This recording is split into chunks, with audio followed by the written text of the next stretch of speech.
अस्सलामुअलैकुम रहमतुल्लाहि व बरकातुहू। दोस्तों, मैं हूँ इरफान ख़ान। एक बार फिर से स्वागत करता हूँ, इस्तकबाल करता हूँ मेरे इस यूट्यूब चैनल में।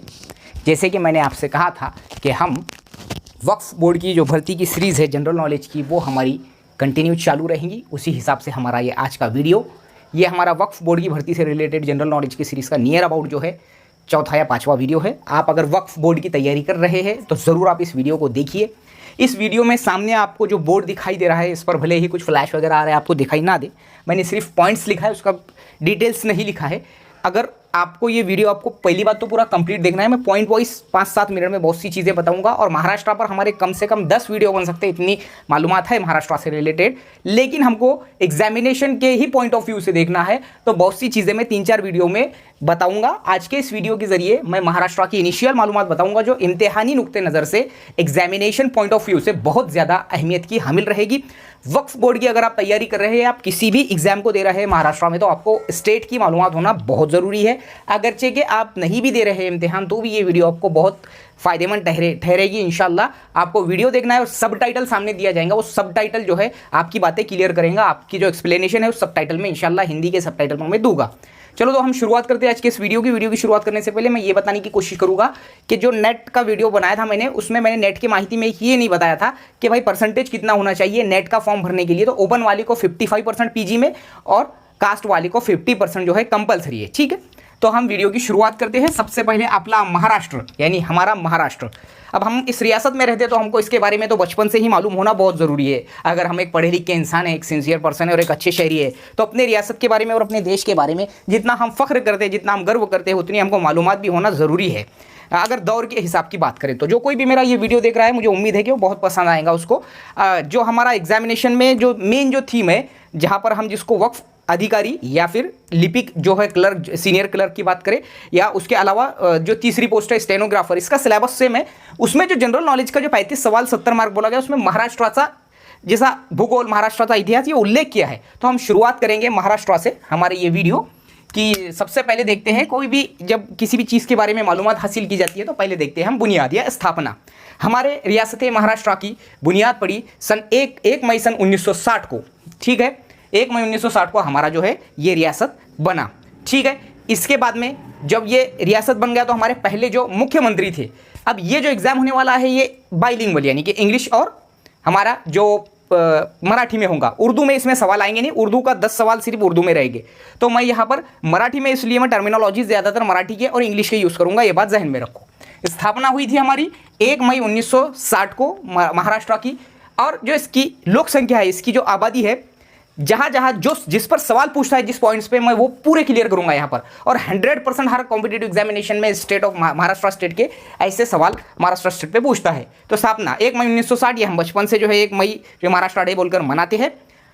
लोक संख्या, जो आबादी है हमारे रियासत की, हमारे महाराष्ट्र की, वो 2011 के जनगणना के हिसाब से, जब भी आपको किसी गवर्नमेंट एग्जाम में पूछेगा तो वो सेंसस के हवाले से ही पूछेंगे, ना कि आज के सिचुएशन की पूछेगा। ठीक है, तो 2011 की जनगणना के हिसाब से हमारे महाराष्ट्र की लोक संख्या है 11,23,72,972। ये एक आंकड़ा है, उसका मोटा मोटा आंकड़ा है 11,23,72,972। ठीक है, ये हमारी लोक संख्या है उस दौर की, जब 2011 में जनगणना हुई थी। हर 10 साल में जो है जनगणना होती है। ये भी सवाल पूछता है, भारत में जो मर्दमशुमारी होती है या जनगणना जिसको मराठी में कहते हैं, वो कब होती है? तो 10 साल में एक बार। तो ये हमारी लोक संख्या थी। जो क्षेत्रफल है हमारा, ये क्षेत्रफल के ऊपर जो है, जो क्षेत्रफल के बारे में मैं आपको आखिर में बताऊंगा, क्योंकि क्षेत्रफल के ऊपर जो है अलग अलग भी सवाल बनते हैं और इसका फिक्स आंकड़ा जो है आगे पीछे मेरे जहन में नहीं है। साक्षरता, हमारे रियासत की साक्षरता के बारे में पूछता है कि वो कितने % लिटरेसी है हमारे पास, खवानदगी जिसको हम उर्दू में कहते हैं। तो साक्षरता जो है हमारी 2011 के हिसाब से नियर अबाउट 82% है, यानी कि 82% लोग हमारे पास जो है साक्षर है। लिंग गुणोत्तर की अगर मैं बात करूं या फिर सेक्स रेशो की अगर मैं बात करूं स्टेट ऑफ महाराष्ट्र के, तो नियर अबाउट 927 औरतें 1000 मर्दों के पीछे है, यानी कि हजार मर्द के पीछे 927 लड़कियां जो है पैदा होती है, यानी सेक्स रेशियो इसको बोलते हैं। यानी कि सबसे ज़्यादा जो लिंग गुणोत्तर का अनुपात है वो सबसे ज़्यादा केरला का है इंडिया में। और अगर अपने महाराष्ट्र की बात करें तो रत्नागिरी जिले में 1000 के पीछे कम से कम 1170 और 1180 जो है लड़कियां पैदा होती है। लेकिन यही जो गुणोत्तर है हमारे ओवरऑल महाराष्ट्र का, उसको जो है 1000 के पीछे 927 है। ये बात जहन में रखो, नियर अबाउट यही है। तो ये बहुत इंपॉर्टेंट जो है सवालात है, ठीक है। इसके बाद में प्रथम मुख्यमंत्री, पहले जो है हमारे मुख्यमंत्री थे वो यशवंतराव चौहान साहब है। उनको मेमार भी कहा जाता है महाराष्ट्र का, ठीक है। मेमार यानी बनाने वाला। जिले, हमारे पास जो जिलों की तादाद है वो 36 है, ठीक है। और जो पालघर जिला बना, हमको अभी पता है, पालघर जो है अभी जस्ट कुछ साल पहले जो है ठाणे जिले से टूटकर जो बना है, तो पालघर ये 36वां जिला था। तो 36 जिलों की हमारे पास में जो है 36 जिलों से मिलकर हमारा महाराष्ट्र बना है। उसके बाद में तालुके भी पूछता है। तालुके नियर अबाउट 353 जो है तालुके हमारे महाराष्ट्र स्टेट में है। विधानसभा सदस्यों की तादाद पूछता है, वो संख्या पूछता है। मैं मराठी में जो है ये पूरा जो है पेपर मराठी में होने वाला है। अब मैं मराठी की टर्मिनोलॉजी भले ही यूज ना करूँ, लेकिन हिंदी में मैं आपको समझाने की कोशिश कर रहा हूँ, क्योंकि ये उर्दू मीडियम के ही स्टूडेंट्स दे रहे हैं, तो मैं ज़्यादातर हिंदी में ही बोल रहा हूँ। विधानसभा सदस्य, हमारे पास आमदार कितने हैं? तो हमारे स्टेट में जो विधानसभा सदस्य, जिसको हम एमएलए कहते हैं, जिसको मेंबर ऑफ लेजिस्लेटिव असेंबली कहते हैं, जो हर स्टेट की होती है, तो हमारे पास एमएलए जो है विधानसभा में 288 है, और हमारे पास विधान परिषद में 78 मेंबर है। विधान परिषद के जो आमदार होते हैं, ये बात जहन में रखो, विधानसभा ये अपने वोटिंग के जरिए चुनकर जाते हैं। ये हमारे आमदार जो होते हैं, जिनको हम वोट देकर विधानसभा में भेजते हैं। विधान परिषद जो है ये अस्थायी रूप का होता है, यानी यहाँ पर जो चुने जाते हैं ये जैसा कि हर फैकल्टी से इन्हीं के जरिए, इन्हीं में से जो है कुछ जो है उधर भेजे जाते हैं। ये जैसा बाय वोटिंग नहीं होता है विधान परिषद का, ये बात ध्यान में रखो। तो विधान परिषद, विधानसभा हो गया। मराठी राजभाषा दिन, मराठी राजभाषा दिन कब मनाया जाता है महाराष्ट्र में? One of the most important question जो हर बार पूछता है। ये हर चीज इंपॉर्टेंट है जो मैं आपको बता रहा हूं। 27 फरवरी को महाराष्ट्र में मराठी राजभाषा दिन मनाया जाता है। और इस किसके जन्मदिन के अवसर पे या किसके पैदाइश दिन के मौके पर यह मनाया जाता है? तो ये कवि कुसुमाग्रज के जो है पैदाइश के मौके पर मनाया जाता है 27 फरवरी, मराठी राजभाषा दिन। इसके बाद में जो राज्य गीत है, ये राज्य गीत जो है हमारा, यानी कि हमारे स्टेट का जो सॉन्ग है, हर स्टेट का एक अपना अपना जैसा सॉन्ग होता है, वैसा हमारा स्टेट का राज्य गीत जो है जय जय महाराष्ट्र माझा, गर्जा महाराष्ट्र माझा, ये 19 फरवरी 2023 से ये लागू हुआ है हमारा स्टेट जो है सॉन्ग बोलकर, जय जय महाराष्ट्र माझा, गर्जा महाराष्ट्र माझा, ये उसका जो है ये है बोल है। और 1 मिनट 41 सेकंड में जो है इसको पढ़ना चाहिए, ऐसा वहां पर बताया गया है। अब उसके जो लेखक है, इसके जो लेखक है, इसके वो भी पूछ सकता है कि भाई जो ये गीत के जो लेखक है, तो ये कविवर्य राजा बढ़े कविवर्य राजा बढ़े बोलकर इनके गीत है। तो ये गीत के लेखक है, वो भी पूछ सकता है। कब से लागू हुआ? 19 फरवरी 2023 से। ड्यूरेशन पूछ सकता है, कितने मिनट में उसको जो है गाना है। 1 मिनट 41 जो है सेकंड हमारे जो है स्टेट की बुक्स है उस पर भी ये लिखकर आ चुका है अब, और अनिवार्य कर दिया गया है स्कूल्स में, ठीक है। राजा बढ़े बोलकर इसके लेखक है, और ये लागू इससे हुआ। राज्य पक्षी यानी स्टेट का जो स्टेट जिसको बोलेंगे बर्ड, ये हमारा कौन सा है? तो ये हरियल कबूतर जो है, हरियल मराठी में कहते हैं, और वहाँ पर हरियल ही लिख कर आएंगे आपको, ठीक है। हरियल ये जो एक कबूतर के प्रजाति में से है, आप लोगों ने देखे होंगे शायद, मैंने तो बहुत बार देखा, इसको हरियल कबूतर कहते हैं। अगर हिंदी की बात करें तो मराठी में हरियल, ठीक है।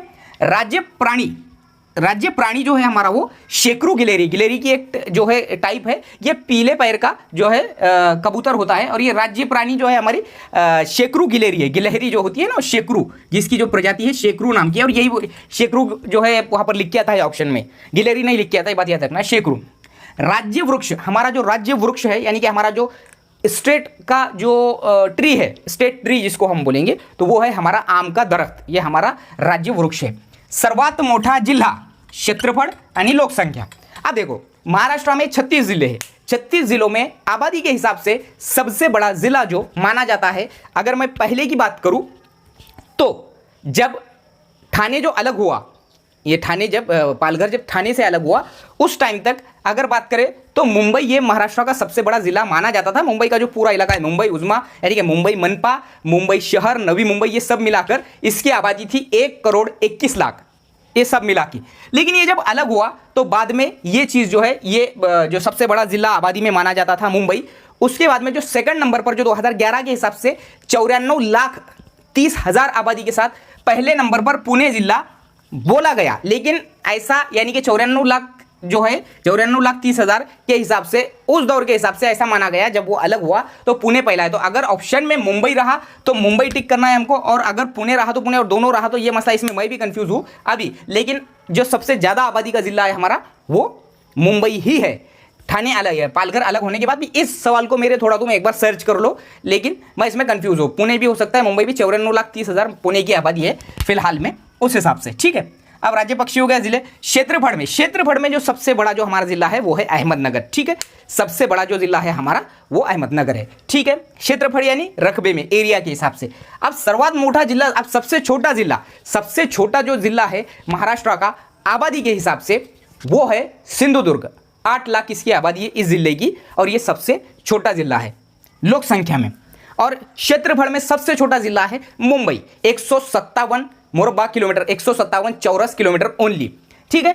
आबादी में सबसे बड़ा मुंबई, आबादी में लोक क्षेत्रफल में सबसे छोटा मुंबई, आबादी में सबसे बड़ा, क्षेत्रफल में सबसे बड़ा अहमदनगर, क्षेत्रफल में सबसे छोटा मुंबई, और आबादी में सबसे बड़ा मुंबई जिला और सबसे छोटा सिंधुदुर्ग जिला, ठीक है। सिंधुदुर्ग ये सबसे ज़्यादा एजुकेटेड यानी कि साक्षर जिला भी कहलाता है महाराष्ट्र का, ये बात याद रखो, ठीक है। चलो, सर्वात लहान ये हो गया, सबसे छोटा क्षेत्रफल में भी हो गया। राज्य फुलपाखरू कहते हैं तितली को। राज्य फुलपाखरू यानी कि स्टेट का जो जिसको हम बोलेंगे स्टेट की बटरफ्लाई जो होती है, यानी कि रियासती तितली जिसको हम बोलेंगे, वो घोषित करने वाला महाराष्ट्र भारत का पहला स्टेट है। तो स्टेट फुलपाखरू कहते हैं तितली को, मराठी में फुलपाखरू कहते हैं। 22 जून सन 2015 से ये लागू किया गया कि हमारे स्टेट की एक तितली भी होंगी जो राज्य की जो है ये रहेंगी फुलपाखरू, राज्य फुलपाखरू। तो 22 जून 2015 से पहला स्टेट है महाराष्ट्र जिसने घोषित किया। नीलवंत नाम की जो है ये जो जात है उस फुलपाखरू की, फुलपाखरू यानी तितली मैंने आपको बोला। अब लोक नृत्य जो है अपना, लोक नृत्य क्या है अपने जो है इसका, वो है स्टेट का वो है लावनी, ठीक है। अपना जो लोक नृत्य है, यानी हर स्टेट का अपना अपना एक डांस होता है, और इस पर बहुत बार सवाल पूछता है हर एग्जाम में। प्रशासकीय विभाग यानी इंतजामिया हल्के जो हमारे पास वो 6 है। हमारे महाराष्ट्र में 6 प्रशासकीय विभाग में बांटा गया है। और हमारे स्टेट की अगर मैं ऐतिहासिक बात बोलूँ, ये तो अभी सिर्फ उसकी मालूमात दे रहा हूँ मैं स्टेट की। हर टप्पे में मैं अलग अलग चीज़ें अबाउट महाराष्ट्र बताने की कोशिश करूँगा, उसका इतिहास, उसका भूगोल, उसका हर चीज़। ये उसकी जनरल नॉलेज है जो बेसिकली अक्सर पूछी जाती। मुलींची पहिली शाळा, इससे हम बखूबी वाकिफ है कि महात्मा फुले जैसी, बाबा साहेब अम्बेडकर जैसी, छत्रपति शिवाजी महाराज जैसी और ऐसी हज़ारों हस्तियाँ हमारे महाराष्ट्र में पैदा हुई है, और जो है उनके भी बारे में जनरली आमतौर पर सवाल पूछे जाते हैं। तो वो मैं एक अलग हिस्से में लूँगा। यहाँ पर मैं बात करूँगा जो लड़कियों की पहली स्कूल है पूरे इंडिया की, वो हमारे महाराष्ट्र में पुणे ज़िले में महात्मा ज्योतिबा फुले जी ने सन 1848 में भिडेवाड़ा में जो है खोले थे। तो ये इसका शर्फ हमको हासिल है, ठीक है। इसके अलावा बहुत सी ऐसी मालूमात है जो लेंदी वीडियो होने की वजह से मैं जो और ज़्यादा बता नहीं सकता। और रही बात अगर मेरा ये वीडियो फास्ट भी लग रहा होगा तो उसको जो अपना जो एडवांस ऑप्शन रहता है सेटिंग में, यूट्यूब देखते वक्त में हम जब उसकी एडवांस सेटिंग जब करते तो उसमें स्पीड जो होती है, अगर मेरी 1.5 की स्पीड रही तो उसको तुम कम कर सकते हो। उसमें खोट निकालना या उसके बारे में बोलना और वही रोना, ये थोड़ी आदत छोड़ो। एक ही चीज़ का बार बार रोने से बेहतर है कि जो चीज़ वहाँ पर अपने हाथ में है उसको कर देने की, ठीक है। तो ये चीज़ें हैं महाराष्ट्र की। तो अभी ये पिक्चर भी, ये ट्रेलर भी नहीं है, समझ लो। ये पिक्चर तो बहुत बड़ी है, ये ट्रेलर भी नहीं है, लेकिन यहाँ से हमने शुरुआत करी। महाराष्ट्र के बारे में बहुत सी चीज़ें मैंने आपको बताई जो कि एग्जैक्टली हमको मालूम होना चाहिए। इसके अलावा अगर मैं बात करूँ, हम अगर फल की बात करें, फल के बारे में या कोई भी चीज़ के बारे में जो मशहूर हमारे ज़िले है उसके बारे में, तो ये भी है। अगर मैं जलगांव की बात करूँ, जैसा अगर ज़िलों की ही बात आ गई तो मैं 5-7 ज़िले बता दूंगा जिसके बारे में सवाल पूछता है। जलगांव जो है हमारा केले के बारे में मशहूर है। पूरे महाराष्ट्र का 50% केला उत्पादन, पूरे महाराष्ट्र का 50% केला, उसको केळींचा जिला भी बोलते हैं उसको जलगांव को। तो और पूरे इंडिया का 17% उत्पादन केलों का जलगांव जिले से होता है, ठीक है। जलगांव वाले अगर ये वीडियो देख रहे हो तो उनको ये मालूम होगा। रही बात यवतमाळ की, तो यवतमाळ को कॉटन से जो है कॉटन डिस्ट्रिक्ट यानी कि कापसाचा जिल्हा, पांढऱ्या सोन्याचा जिल्हा भी बोलते हैं, सफेद सोने का जिला कहते हैं उसको। इसके अलावा अगर मैं अकोला की बात करूँ, कॉटन सिटी ऑफ इंडिया कहते हैं अकोला को। इसके अलावा अगर मैं नागपुर की बात करूँ, जीआई मानांकन मिले हुआ है, जीआई टैग जिसको मिलता है, वो ज्योग्राफिकली इंडेक्स में आ जाता है, वो फल वो चीज़। तो नागपुर के संतरे को जो है जीआई मानांकन, नागपुर संतरों का जिला कहलाता है। इसके अलावा अगर मैं बात करूं, जलगांव की बात होगी। उसके अलावा मुंबई को 7 जजीरों का शहर, 7 बेटांचे शहर बोलते हैं उसको, बेट कहते हैं जजीरे को। ऐसी बहुत सी जो चीज़ें हैं, बहुत मस्त वाली मालूमात है वो भी आगे मैं देखने की बताने की कोशिश करूंगा। वीडियो बहुत लेंदी हो जाते हैं जिसकी वजह से आप उब जाते हैं, तो इसलिए मैं यह वीडियो स्टॉप करने की कोशिश करूंगा। और जो भी है एक्सप्लेनेशन आपको समझ में आया होगा तो ज़रूर मुझे कमेंट बॉक्स में बताइए। मैं वहाँ टाइटल देने की कोशिश करूंगा, हत्तल इम्कान अगर नहीं हुआ तो नहीं दूंगा, हिंदी में टाइटल देने की पूरी कोशिश करूंगा। आज की वीडियो के जरिए मैंने महाराष्ट्र की शुरुआत की, हमारे स्टेट की, और इसकी बहुत सी बेसिकली बातें ऐसी बताई जो 100% हर एग्जाम में क्लास 3 के तकरीबन पूछता है। ठीक है, जनरल नॉलेज के पॉइंट ऑफ व्यू से भले एग्जामिनेशन तो आते जाते रहते, लेकिन जनरल नॉलेज के ग्रोथ के पॉइंट ऑफ व्यू से आप ये देख सकते हैं। आपको कैसा लगा मुझे जरूर कमेंट बॉक्स में बताइए। वक्फ बोर्ड की सीरीज के और भी कई जो है वीडियो हम अपलोड करेंगे, लेकिन आपको मेरे चैनल के प्लेलिस्ट के जीके सेक्शन में जाना है। जीके सेक्शन में तुमको कम से कम 40 से 50 वीडियोस मिलेंगे वन लाइनर के, 100 क्वेश्चन के, वन लाइनर 100 क्वेश्चन के, कम से कम 1000 सवाल तुमको मिल जाएंगे वहाँ हिंदी में ही, बेस्ट, जो कि तुम्हारे वक्फ बोर्ड की तैयारी के लिए काम आएंगे। तो ये वीडियो के जरिए मैंने यही बताया, हम कंटिन्यू चालू रखेंगे। पवित्र पोर्टल की भी शिक्षक भर्ती के बारे में हम पूरी होल एंड सोल डिटेल्स देने की कोशिश करेंगे। मिलते हैं अगले वीडियो में अच्छी मालूमात इन्फॉर्मेशन के साथ। अस्सलाम वालेकुम।